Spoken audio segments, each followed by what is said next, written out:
Tarry here, where the stories never grow old, and you hear something new every time they are told, and it comes clear.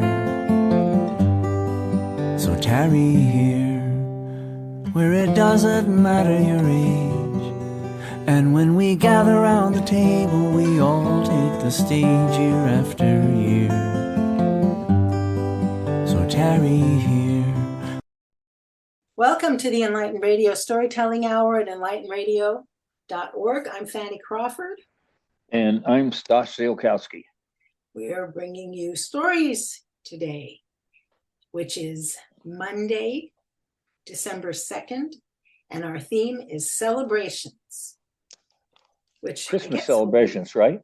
Yeah, celebrations, which I guess will be mostly about December celebrations, since that's... Oh, okay. I thought it was going to be Christmas celebration. I'm sorry. Well, okay. You can certainly talk about Christmas when we I'm going to. That's what I'm going to talk about, Christmas celebrations. Okay. Well, how was your week, Stash? Oh, my week was exciting and adventurous and Adventurous. Well, yeah, we different had to go to different places, different things. I don't drive anymore. I only drive 3 miles if I go to see my brother, but nothing over 3 miles. So every place we go, Terry has to drive me, which is very kind of her. But sooner or later she's sooner or later if she says someday, I'm not taking you, call an Uber or something.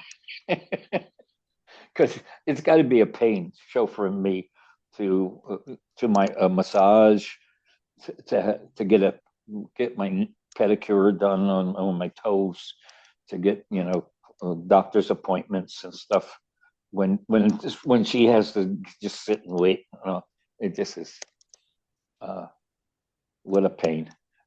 Probably doesn't mind nearly as much as you would mind if you had to do all that driving. Oh, I wouldn't mind at all because I'm a servant. I believe in helping, stuff like that, and she does too. That's why she does it. But I think it's a terrible imposition and it's hard, and you can only do it if you have a great deal of love in your heart, I think.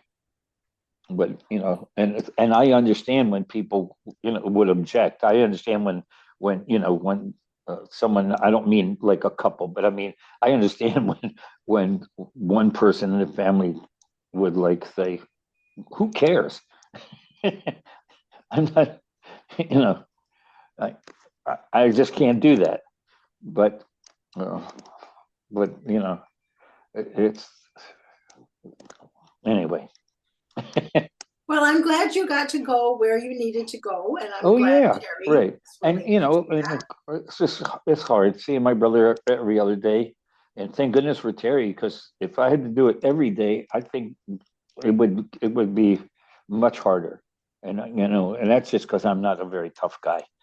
It's hard to see my brother not doing well and feeling bad and tired and hurt and in pain and everything, and he's dying, and that's a difficult thing. I, I like it. I like it when the sun is shining and nobody's in pain, and all my teams are winning. Okay. I'm, I'll remember that.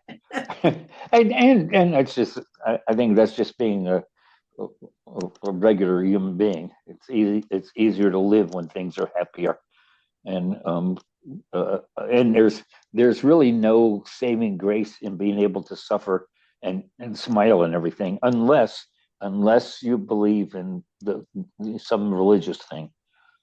I mean, I'm always amazed about the people who suffered through the concentration camps and all that stuff, and made it out, and didn't go get in a club and beating up other people. It's just as amazing to me that I mean, because it's hard. Some people are treated terribly all the time, and are able to still smile. I'm amazed at seeing people when I see how people are treated, even nowadays. And I see people treated in stores, looked down upon, disrespected and stuff. And I wonder, man, how do you get through the day? How do you keep going, get up in the morning and keep doing that? And I'm always very thankful that I never had to do that. You know, I probably would have been in jail or some a long time ago. I would never have made it in the world if I had been treated as poorly as a lot of people I know. Okay. Well, we're going to tell some uplifting stories. Oh, I hope so. And we should give out a plug, would you please, to Andy Offerman. Sure. Thank you, Andy Offerman, who I just saw a week ago today because he came to Stories in the Round. But we want to thank. My goodness, yes. I'm sorry I missed that.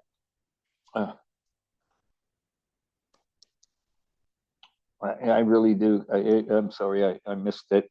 Seeing your performance last Monday and seeing Andy and his want to. That's difficult. Okay. Do you want to start us out with a story? Okay. Yes. I think what I have to do. Let's see.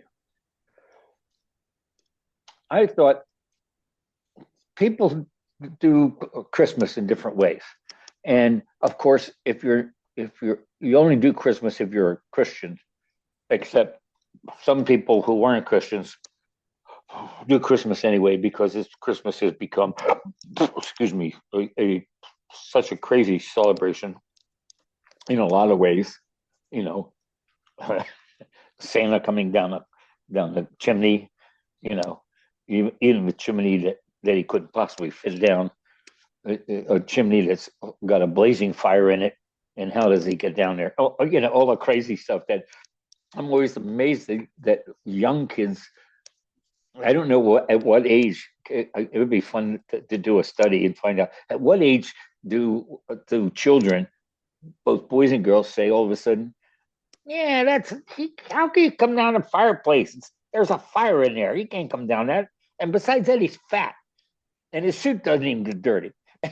So, and I don't know if there is a certain age where that might happen with kids, but anyway, I became fascinated with the idea when we mentioned what the topic was going to be, and I thought, yeah, I'm going to look up how do different people celebrate Christmas, and understanding that it is you have to have a certain kind of mindset to celebrate Christmas.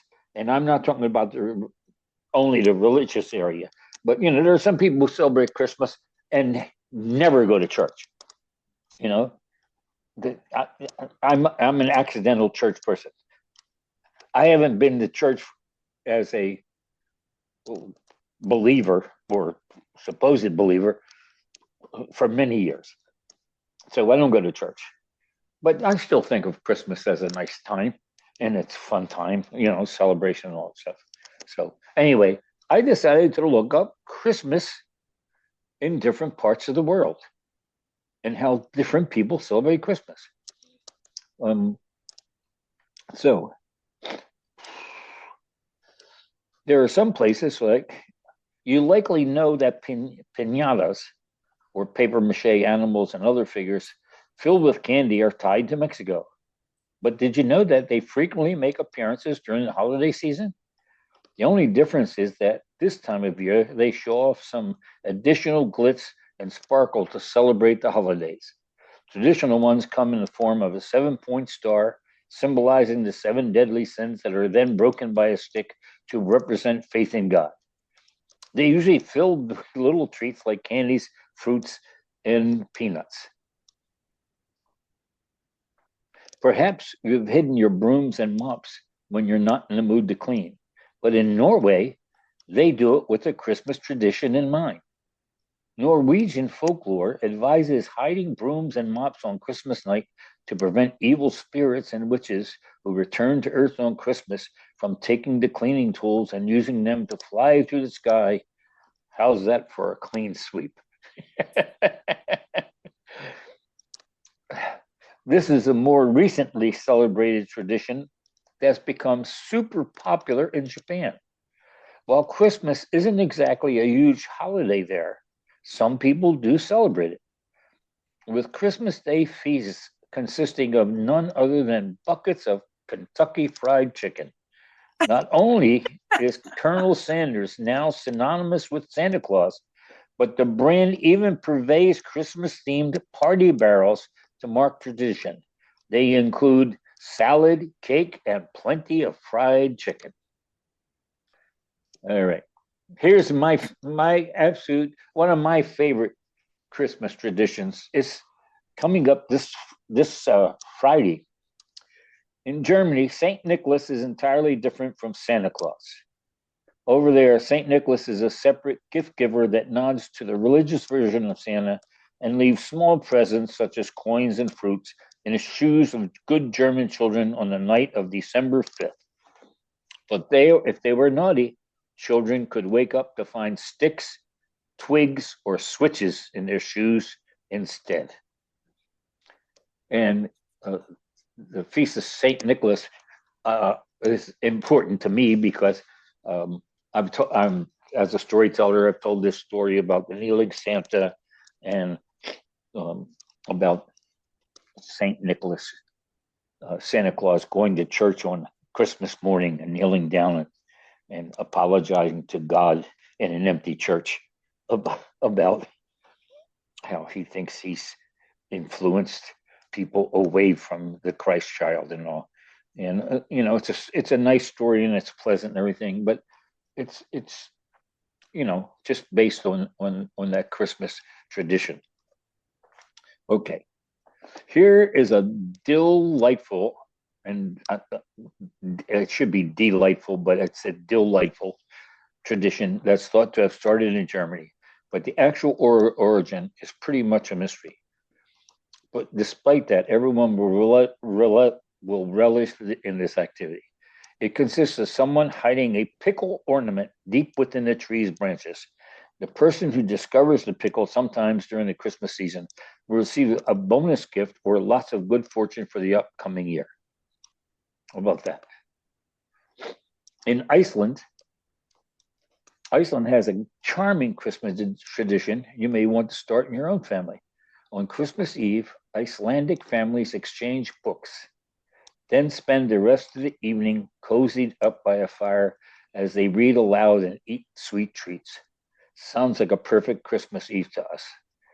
In fact, one of my very favorite Christmas Eves was when I was given the book 2001, the Space Odyssey, and I read that book. I began it on Christmas Eve, and I did not stop until I finished it sometime like 4 o'clock on Christmas morning. And it was the only time I've ever done that.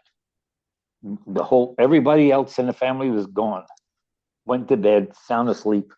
I was still up until I finished the book. I couldn't put it down. It was that good. So I think that's a great tradition. So I don't think it's a good idea for kids, but fruitcake. The frequently gifted cake that's filled with dried fruits and nuts is eaten throughout the world during Christmas time. Did you know that this tradition actually started in ancient Egypt?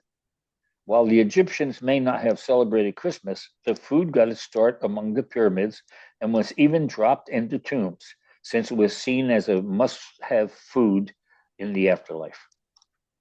That's a little bit weird, but In Poland, on Christmas Eve, you may feel your tummy rumbling until your family receives a sign from the heavens that it's time to eat, literally.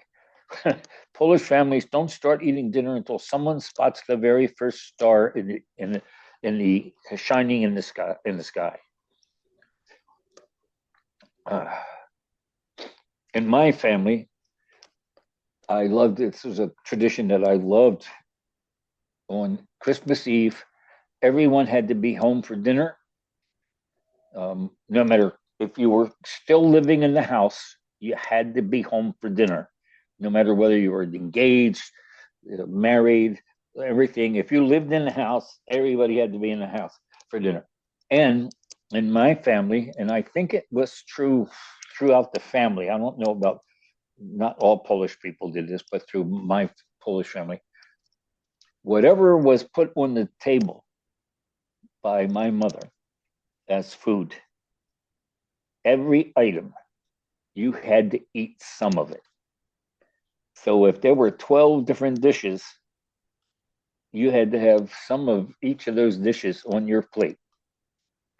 And as a kid, I learned to enjoy Christmas Eve dinner so much because I could see my sister, who was the oldest child, 12 years older than me, my brother, the oldest boy, who was 9 years older than me, my other brother, 3 years older than me. They had to eat something, some little bit of everything on the table. And even though there were things that I absolutely hated eating, I was willing to put that stuff in my mouth and smile and pretend I was enjoying it just because I knew the others couldn't do it as well as I did. I was a kid, but I just loved seeing my older siblings, you know, kind of growl and grumble and, you know, try to figure out a way to not even use a crumb of something, and have my father point at him sometimes and say, "Finish that. You have to eat that." And I always thought that was so fun, you know. And I think being young makes it easier to be able to put up with stuff you hate if you see somebody suffer. That's terrible. I shouldn't have had that much fun. In Ukraine, as soon as you sit down to the dinner table, get comfortable, as soon as you can, because you'll be here for a while. Ukrainians serve a whopping 12 courses during their traditional Christmas feast, and each one is dedicated to one of Jesus's apostles. Boy, so in Ukraine, you got to really know what you're doing because you got to know the apostles' names, and you have to be able to say stuff about them. In Mexico, this is a real night that's celebrated, and it's considered to be a Christmas tradition. Every December 23rd, residents of Oaxaca, Mexico, witness a competition like no other in which participants carve nativity scenes into the skin of sizable radishes. Then they've put on display at the Christmas market for all to view. My wife and I actually spent some time in Oaxaca, Mexico, with Jim May for a storytelling conference for a long week. And it was just absolutely wonderful. And we got to experience lots of different things. So we weren't there at Christmas time, but we did get to experience, to see some of those radishes in one of the, one of the markets where they sold lots of different things. And we got to hear lots of things. Even though it wasn't Christmas time, they still managed to put that forward for people who are visiting. In the Czech Republic, Santa doesn't drop down the chimney on Christmas Eve. Instead, he delivers presents on December 5th on St. Nicholas's Eve. In the United States and in other parts of the world, the poinsettia is pretty much the official flower of Christmas. But this is not the case in tropical Costa Rica, where the official Christmas flower is the orchid. That's kind of neat. In Caracas, how about this for a super fun Christmas tradition?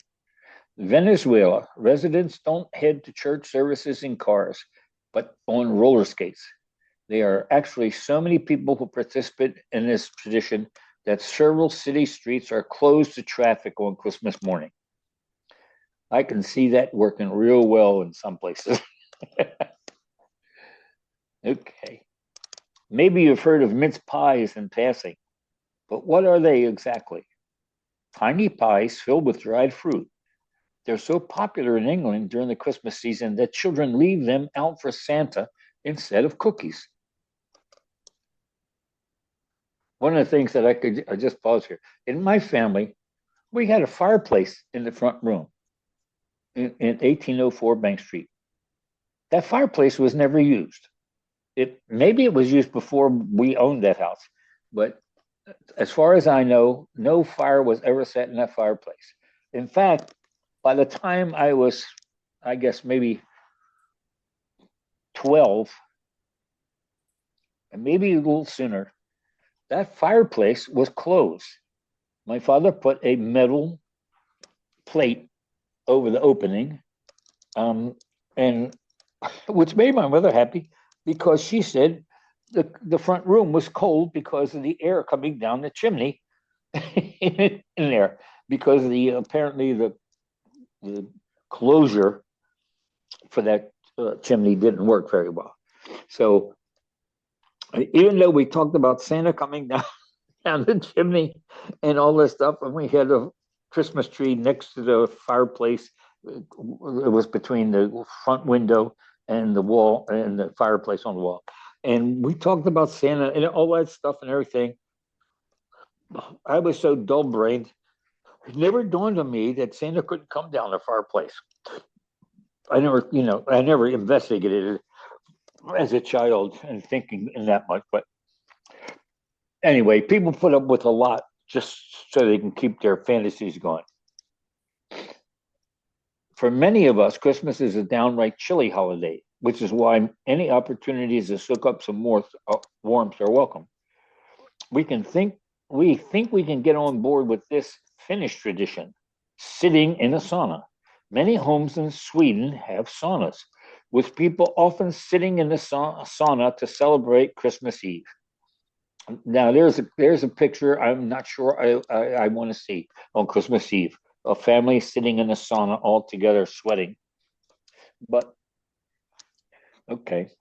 If you've ever watched a British Christmas movie, an example would be like Love, Actually, which is, I don't know if I've ever seen that. Perhaps you've heard people saying Happy Christmas instead of Merry Christmas. While people don't know exactly how this phrase started in England, people do know that King George V said it in 1932 during the first royal Christmas message. Boy, that might have confused some of the children in schools in those days. In the Netherlands, right before Christmas, Dutch kiddos place their shoes next to the fire so Santa or Sinterklaas will fill them with tiny gifts. Children also leave carrots in their shoes for Sinterklaas's ride, a white horse named Amerigo. That's a new one on me. I didn't know that in the Netherlands, Sinterklaas rode a white horse named Amerigo. That sounds kind of like somebody made it up. But in New Zealand, Pohutukawa refers to the native trees that bloom during the holiday season. They're famed for their cheerful, bright red blooms, and throughout the country, the flower is seen as an official symbol of Christmas, often appearing in decorations and cards. In Australia, Christmas means surfing, and lots of it. It's when they're celebrating summer while the rest of us are freezing up here in the Northern Hemisphere. On the beach, Santa arrives by surfboard instead of a sleigh, and after catching some waves, people celebrate with a Christmas barbecue. While we may associate Christmas with reindeer, in Sweden, they have a different animal that symbolizes Christmas. Historians say that the tradition of the Yule goat, goes all the way back to the 11th century, first appearing in St. Nicholas' lore as a goat figure that could ward off the devil.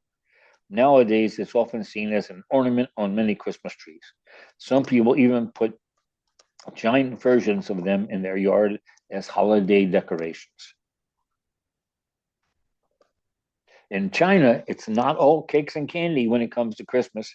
It's all about apples. People believe that this tradition stems from similarity of the Chinese word for apple to the Chinese word for Christmas Eve. That's interesting. Gift givers give entire packages of apples to loved ones for Christmas. Now, in England, crackers are brightly hued cardboard tubes that hold mini toys, paper crowns, and jokes. When two people tug at each end, it makes a loud crack. The sound, hence the name. And whoever is left holding the side that has more of the middle chamber wins the gift. That's a little bit weird. I'd hate to see. I wouldn't want to do that in my family. I'd hate to see little kids doing that, and the one that gets the big part of the cracker gets to keep the gift. In Russia, their version of Santa is named Father Frost. He doesn't travel alone. Specifically, he travels with a snow maiden and brings presents on January 7th, which is when Russians celebrate Christmas. Okay. While many American Christmas dinners tend to revolve around turkey or ham, in Mexico, it's all about the tamales for holiday feasting. In Scandinavian countries like Denmark and Sweden, St. Lucia, or St. Lucy, is a big part of Christmas. On December 13th, people celebrate St. Lucia Day, which by many is viewed as the start of the holiday season. For these festivities, the oldest daughter in each family dresses in a white gown and wears a crown made up of twigs and 9 candles. Boy, that's something. Well, that's my first venture into Christmas traditions. So That's great, Stash. yeah, That's good. and I'm glad you enjoyed that, because it took some research, but that's good. I wish I had experienced your Polish Christmas dinner. That would have been fun. Oh boy, we always had, it was always nice. I do enjoy Christmas, and it was nice because it was a festive thing.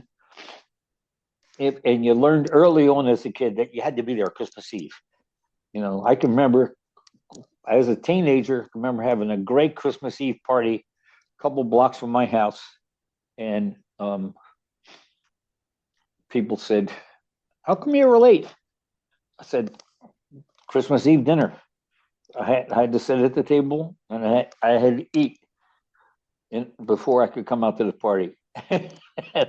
And it was funny because then they had all the people there, most of them not being Polish citizens like me.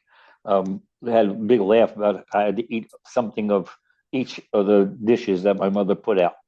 And of course, being a teenager, it didn't bother my appetite. I still managed to eat plenty of stuff at the party. So, can you give us a time check, please? Sure. We are at 29 minutes. 29 minutes. Okay, good. So it's a good time to remind our listeners that they're listening to the Enlighten Radio Storytelling Hour at enlightenradio.org. Right. Yeah. And you are Stash Silkowski. Yeah, that's true. I am. So you have to tell them who I am. And you are Fanny Crawford. I just checking, making sure we know. Make sure that you wanted to make sure that I am who I thought I was. Yeah. So well. Okay. Anyway. Well, go ahead. No, it's okay. You sure? Yeah. Okay. Well, I'm going to close out Thanksgiving at my house by reading this children's book, which I just discovered this year. Yeah. And I love it. It's called "'Twas the Night Before Thanksgiving." And the illustrations and the story are by Dav Pilkey, D-A-V, so D-A-V, so maybe it's pronounced Dove, but I think it's Dav Pilkey, P-I-L-K-E-Y, and the illustrations are a hoot, but our listeners will not get to see them. 'Twas the day before Thanksgiving, and all through the trees the fall leaves were spinning aloft in the breeze. 8 children had boarded their school bus with grins in hopes that a field trip soon would begin. They sang as they rode through autumn terrains, while visions of drumsticks danced in their brains. You can imagine that picture. O'er rivers, through woods, with winding and weaves, their school bus sailed on through the new fallen leaves. When out on the road, there arose such a clatter, they threw down their windows to see what was the matter. When what with their wondering eyes should they see? But a miniature farm and 8 tiny turkey. And a little old man, so lively and rugged, they knew in a moment it was Farmer Mac Nugget. He was dressed all in denim from his head to his toe, with a pinch of polyester and a dash of Velcro. And then in a twinkling, they heard in the straw the prancing and pawing of each little claw. More rapid than chickens, his cockerels they came. He whistled and shouted and called them by name. Now Ollie, now Stanley, now Larry and Moe. On Wally, on Beaver, on Shemp and Groucho. The turkeys were chunky, with smiling beaked faces, and they greeted the children with downy embraces. So out through the barnyard they ran and they flew and they gobbled and giggled as friends sometimes do. And there's a double-page illustration of children and turkeys frolicking like mad. Then somebody spotted an axe by the door, and she asked Farmer Nugget what it was for. With a blink of his eye and a twist of his head, the old farmer told a grim tale of dread. Tonight, said Mac Nugget, these feathery beasts will be chopped up and roasted for Thanksgiving feasts. The children stood still as tears filled their eyes. Then they clamored aloud in a chorus of cries. Oh dear, cried Mac Nugget, now what shall I do? So he dashed to the well, and the teacher went too, and they fetched some water, fresh from the ground, in hopes that a swig might calm everyone down.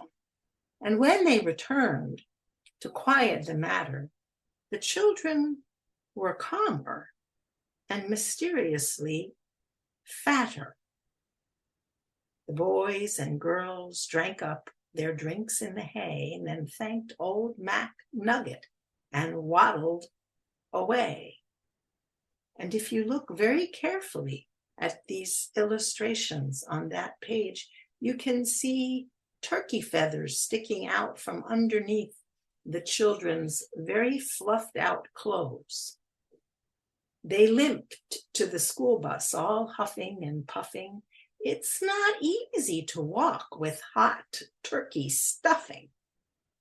And then, as the school bus drove off in the night, Mac Nugget looked around. Not a turkey in sight.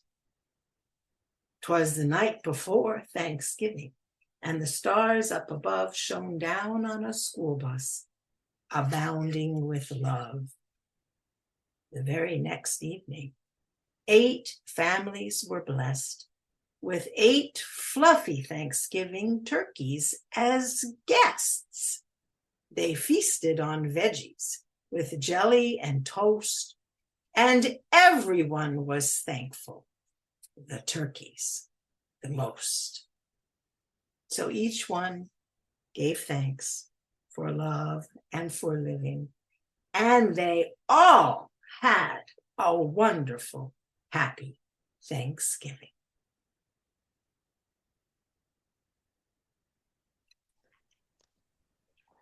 The night before Thanksgiving.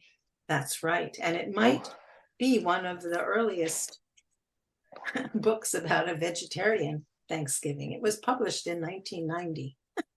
Yeah. Anyway, It just goes to show you people will write stuff about anything they will. and make up stuff. So, I have showed that to several children, and they all think it's a hoot, even if they're not vegetarians, and they love turkey to eat. oh yeah. Well, I have let's see. I want to say something about Speak Story. Even Speak Story series is coming up on its 13th season, and will begin in February. And in order to get details about this, since the list of performers has not been published yet, go to speakstoryseries.com and you will be able to find out on the second Tuesday in February at 7:30 p.m. in Shepherdstown. Adam Booth's story series, Speak Story series, will begin the 13th season. The Sunday before that, you will find that information on the website, speakstoryseries.com. The Sunday before that is going to be a dinner and fundraising event with some storytelling that is to promote the series, and that is going to be a special event.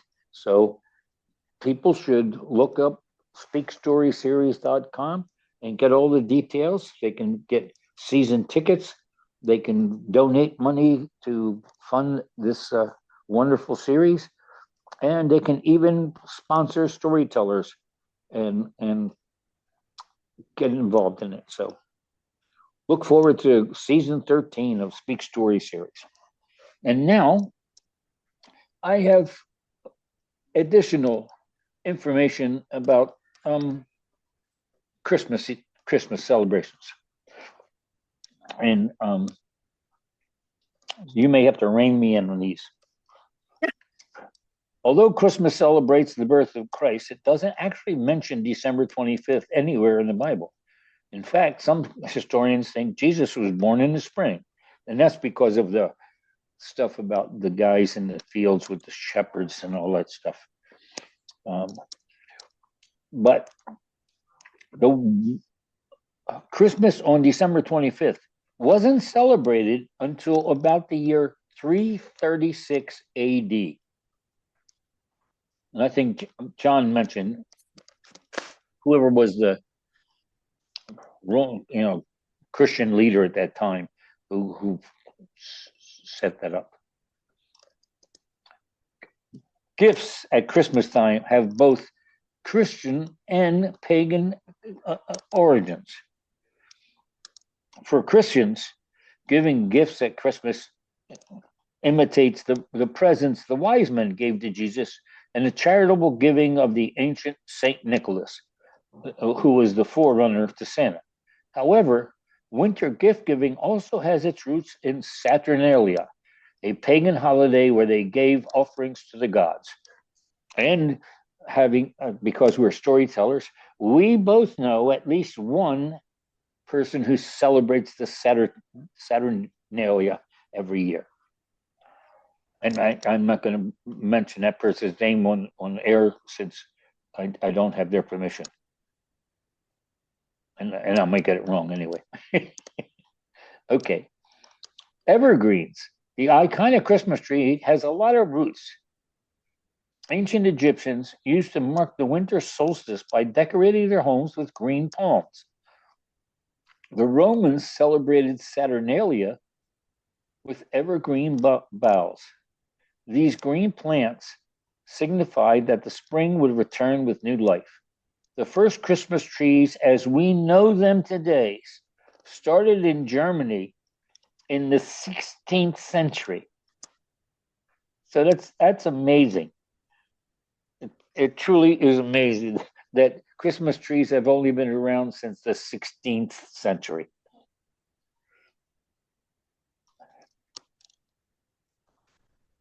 Let's see.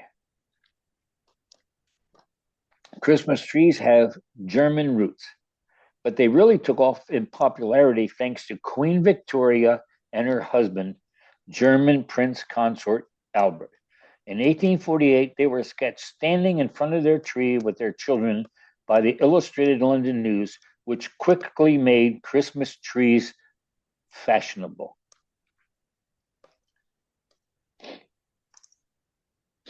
The original Santa Claus was actually St. Nicholas, a Christian bishop in the 4th century.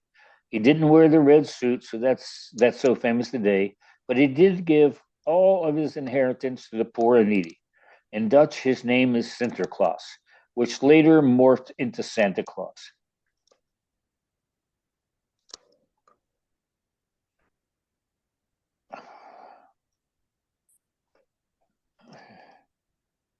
Okay. Of all the Christmas traditions, the one that's definitely the most exciting to kids is waking up on Christmas morning to find presents from Santa under the tree.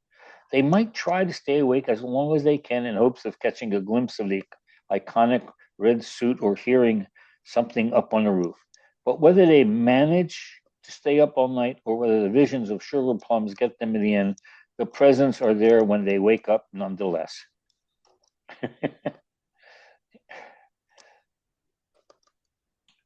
Let's begin with something we all know is true. Santa Claus is real.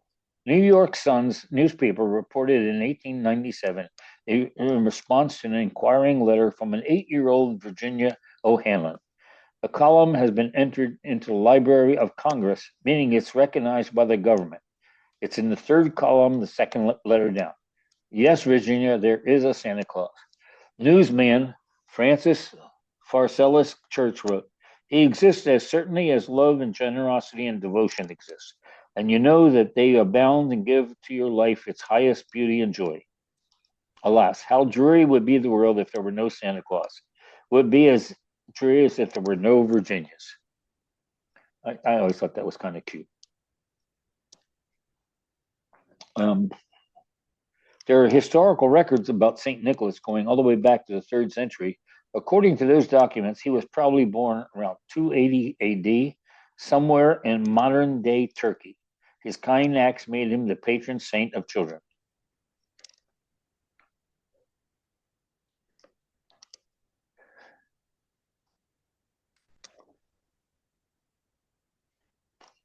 Okay, let's see.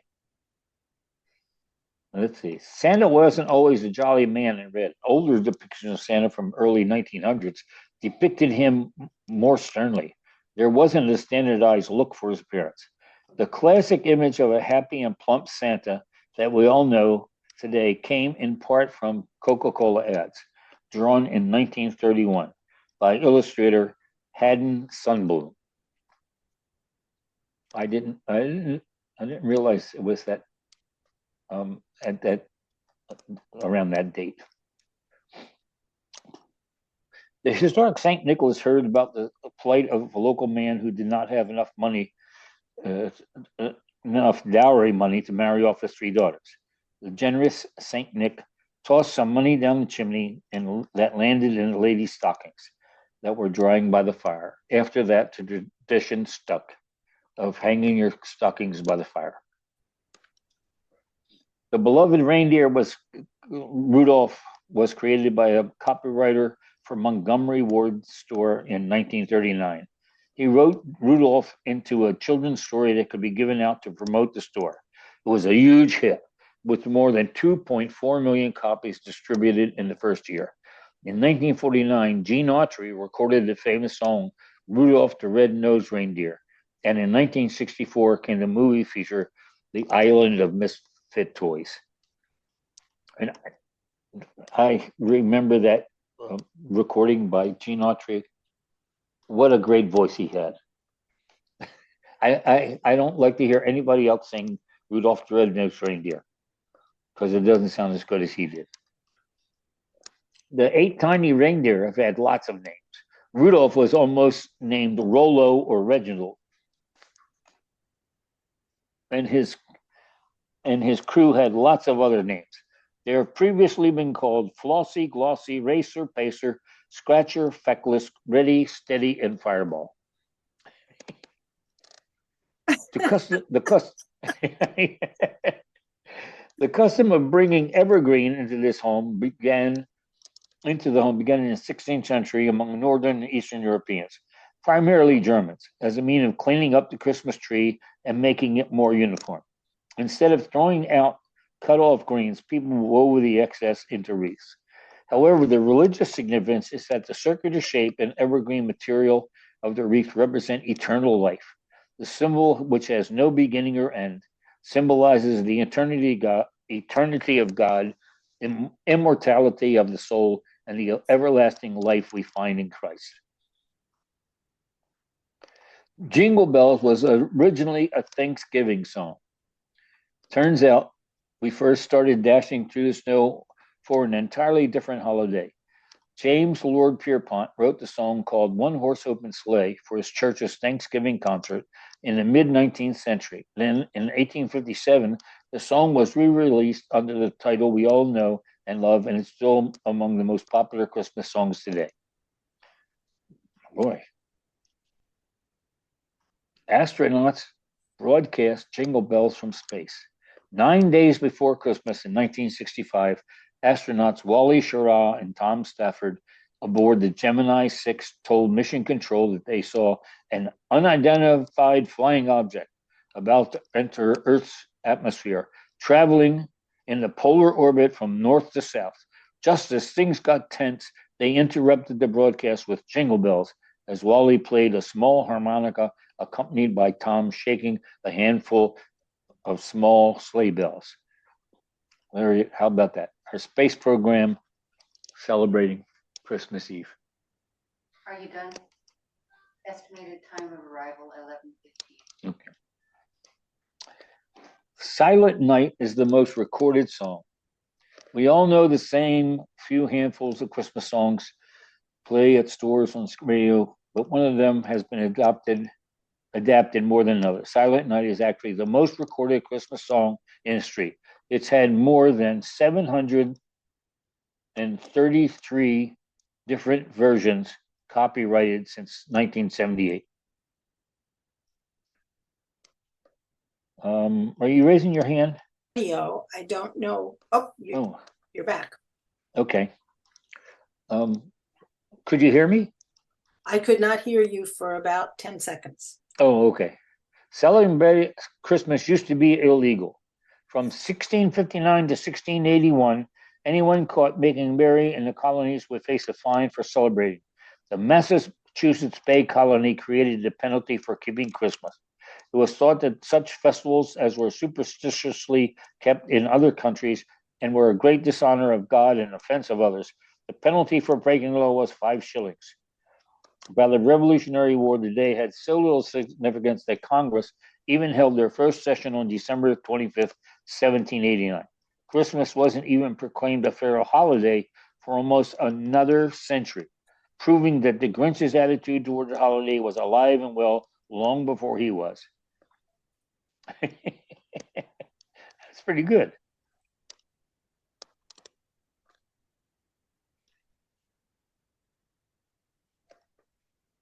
Christmas decorating sends nearly 15,000 people to the emergency room every year. If you've ever watched Clark Griswold decorate his house in Christmas Vacation, this stat likely doesn't shock you. In fact, the Consumer Product Safety Commission most recent news release estimates that 14,700 people visit hospital emergency rooms each November, December from holiday-related decorating incidents, which is about 240 injuries per day. The most common accidents involve falling, lacerations, and back strain.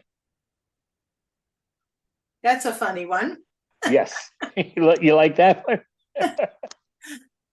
Well, I do want to have a couple minutes Yes. Okay. at the end. So Good. do you have a last No, one? no, you go ahead. Well, all these are very interesting, Stash. I would not have known a lot of this stuff. So thank you.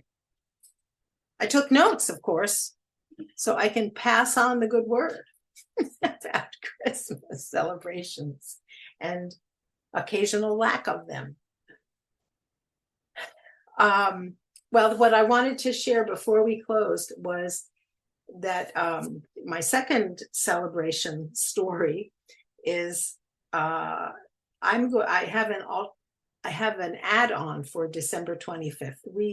We do have a mild Christmas celebration in our house, and after our traditional Christmas breakfast of German apple pancake, which is pretty good. It's really dessert, but we have it for for breakfast because everybody loves it. I will be going to visit the 2 Clara Barton memorials in Washington County. I'm working on a Clara Barton story, the founder of the American Red Cross and a tireless worker for victims of war and other disasters, but a really fascinating person to me. She did a lot of interesting things in her life, both her travels and here in the United States. She had a wide circle of friends and supporters. For a long time, the disaster work she did, the helping to nurse Civil War soldiers who were injured or dying on the battlefield. A lot of that she did as a volunteer, and she collected the supplies that made a big difference in the support of those men after several battles. And her birthday is December 25th, which I've known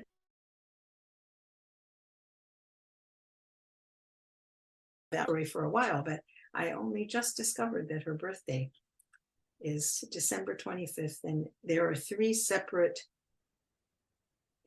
national historic sites in the United States to Clara Barton. Her birthplace, the house she died in, her birthplace is in Massachusetts. The home she died in is in Glen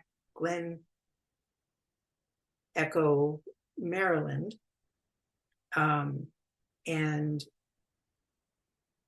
there is also a museum in her honor that was the office, the missing soldiers office, where she helped to locate and provide families with information about their missing loved ones from the middle of the Civil War on. And that's in Washington, D.C. And that is where the museum is located. And then there's actually 4 sites because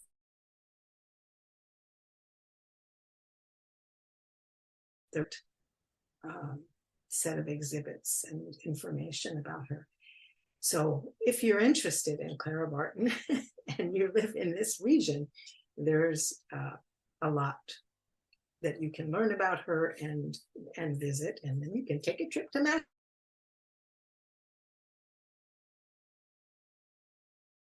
or heroin. The 2 monuments in Washington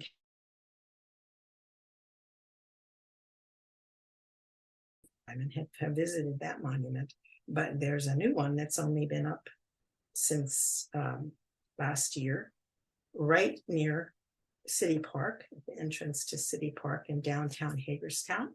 And I haven't been there yet. I go to the park all the time, but I usually enter by a different entrance and just don't think about making it around to that side of the park. So I do want to do that, and December 25th seems like a good time to do it, to celebrate Clara Barton and take a walk around those 2 wonderful walking trails. one at City Park and one at Antietam Battlefield. And I did prepare a little bit of information to share that might not be common knowledge about Clara Barton, but we are almost out of time. So I'm going to let that go until another time. And just to close out the show at this point, Mr. Z, Stash Zielkowski, has disappeared from my view. So I don't know if he's even within listening distance. But this will be the end of Stories in the Round for today, Monday, December 2nd. So wishing you a fond rest of the week, and we'll be back next Monday. You probably won't get our download until later in the week, but looking forward to hearing from you. There's Stosh. Sorry. I'm just saying goodbye to our listeners. Okay, that's good. Terry, people came to work on Terry's piano. Oh, well, that's and so I had to answer the door. Terry was in the other room on the phone. It was very exciting for a couple minutes. So I could see people moving around.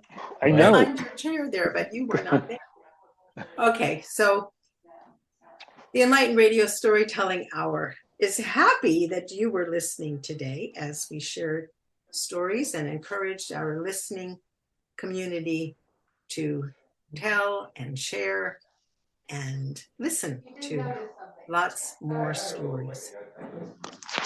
And John Cates, what's coming up next on Enlighten Radio? I'm not completely sure. I'm still building playlists on my new machine, and all right.